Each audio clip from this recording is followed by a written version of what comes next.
हो रहा है, अच्छा हो रहा है, आगे होगा और भी अच्छा होगा, तुम क्यों व्यर्थ चिंता करते हो, तुम क्या लाए थे, क्या ले जाने वाले हो। ये दूसरा रास्ता है।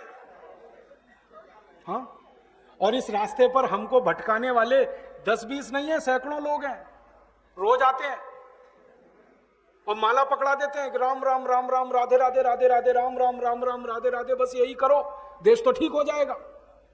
और ज्यादा उनसे तर्क करो तो कहने लगे तुम क्यों व्यर्थ चिंता करते हो, तुम क्या लाए थे, क्या ले जाओगे, जो हो रहा है अच्छा हो रहा है, देश लुट रहा है अच्छा हो रहा है, आगे लुटेगा और अच्छा होगा। वो हमको समझाते हैं और इसी को धर्म कहते हैं,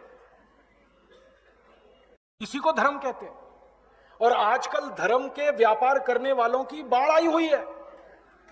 हाँ, बहुत बड़ी फौज खड़ी हुई है उनकी। एक आया राम की कथा कहेगा 10 करोड़ लेके जाएगा, दूसरा कृष्ण की कथा कहेगा वो 15 करोड़ लेके जाएगा। और आप जैसे भोले भाले मूर्ख लोग डालते हैं उनके पात्रों में, ले जा भाई। ये बापू नहीं है, डाकू है। बापू नाम तो शर्म आती है कहते हुए। कहीं से 10 करोड़ लूटो, कहीं से 20 करोड़, कहीं से 25 करोड़। और आप लोगों की मजबूरी है कि काले धन का करें क्या, इनकम टैक्स वाले पकड़ते हैं तो ये बापुओं को देते रहते हो आप, क्या करें उसका। और ये बापू लोग हमें सिखाते रहते हैं जो हो रहा है अच्छा हो रहा है, वाह वाह। मैंने देखा है क्या क्या पाखंड और नौटंकी चलता है। भगवान राम की कथा कहने आते और भगवान राम की जिंदगी के वो प्रसंग कभी नहीं सुनाते जो हम में वीरता पैदा करें, जो साहस पैदा करें। राम की जिंदगी में बहुत सारा हिस्सा साहस का है, वीरता का है।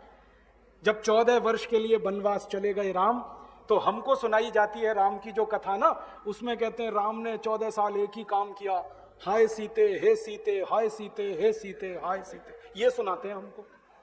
हाँ, यही सुनाते हैं निकाल के कहानी में से।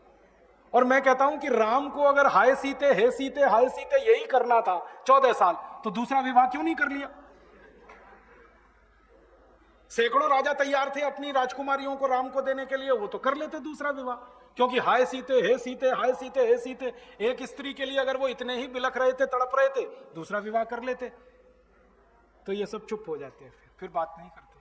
फिर मैं उनको रामायण से निकाल के दिखाता हूं, देखो राम ने हे सीते हाय सीते कहा नहीं कहा ये मुझे नहीं मालूम, लेकिन 14 साल वन में रहते हुए सैकड़ों राक्षसों का संहार किया उन्होंने, मारा उनको और धर्म राज्य की स्थापना कराई। ये कहानी नहीं सुनाते क्योंकि इससे वीरता पैदा होती है। तो राम का जो वीरत्व है वो नहीं सुनाएंगे आपको, उनकी जो कमजोरियां हैं वो सुनाते हैं आपको। और राम कथा जब वर्णन की जाती है तो मंच पे बैठ के आहा कैसे आंसू, ढलल ढलल आंसू निकलेंगे, आपको भी रुलाएंगे, खुद भी रोएंगे। किस बात के लिए? ओ राम को वन गमन में इतना कष्ट हो रहा है, वन में इतनी तकलीफें हो रही हैं, तो राम की तकलीफों का वर्णन कर रहे हैं, आंसू आ रहे हैं। और ये सारा वर्णन एयर कंडीशनड मंच पर बैठकर होता है। अपने को तकलीफ नहीं होनी चाहिए, राम की तकलीफों का वर्णन कर। एयर कंडीशन मंच चाहिए, एयर कंडीशन घर चाहिए रहने के लिए, एयर कंडीशन कार चाहिए और चार्टर्ड प्लेन चाहिए आने और जाने के लिए, तब राम की कथा सुनाई जाएगी।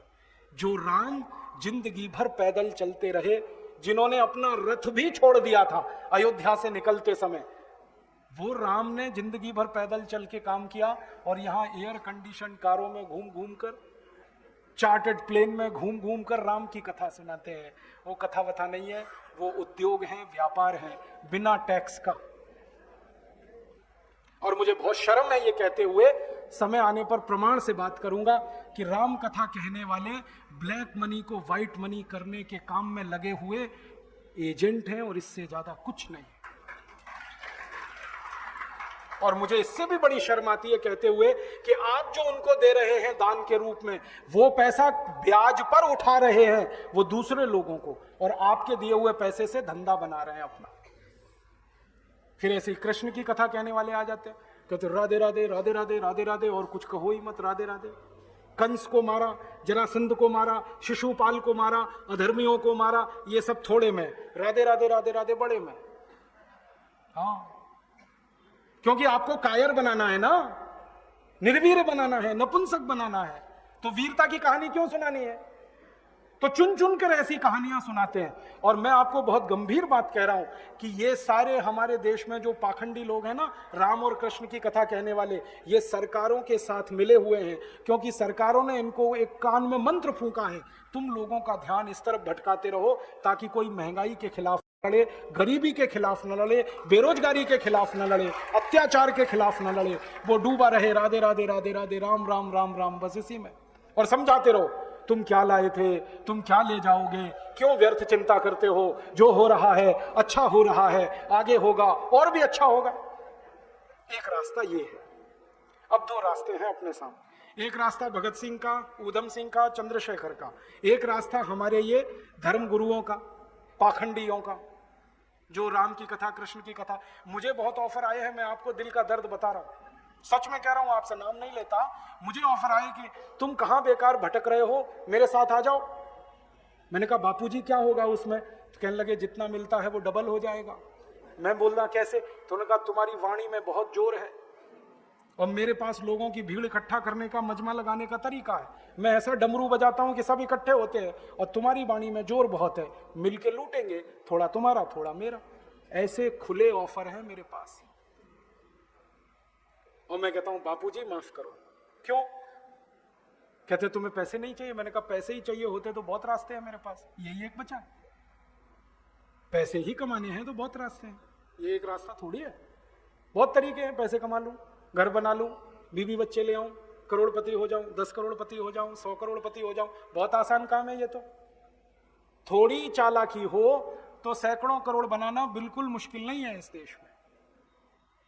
फिर अंत में तो वही होगा ना, सैकड़ों करोड़ हो गए, एक दिन डायबिटीज होगी, एक दिन अर्थराइटिस होगा, एक दिन हार्ट अटैक आएगा, मैं मरने ही वाला हूं। तो मरना तो है ही, वहां भी शायद जल्दी मरूं, क्योंकि जब शरीर में तामस वृत्ति आती है ना तो जल्दी मरता है आदमी। जब तक सात्विक रहता है तब तक थोड़ा दम रहता है, तो तामस वृत्ति आएगी, मरना मुझे वहां भी है। तो क्यों ना इस रास्ते पे चल के मरूं जहां सात्विक वृत्ति भी है, मरना है ये तो पक्का ही है, जिंदा तो कोई रहेगा नहीं। तो भगत सिंह का रास्ता क्या बुरा, ऊधम सिंह का रास्ता क्या बुरा, चंद्रशेखर का रास्ता क्या बुरा? कुछ करके मरो ना। मरेंगे ये सब भी, साधु संत पाखंडी, राम की कथा सुनाते सुनाते हार्ट अटैक आएगा, मरेंगे वो भी।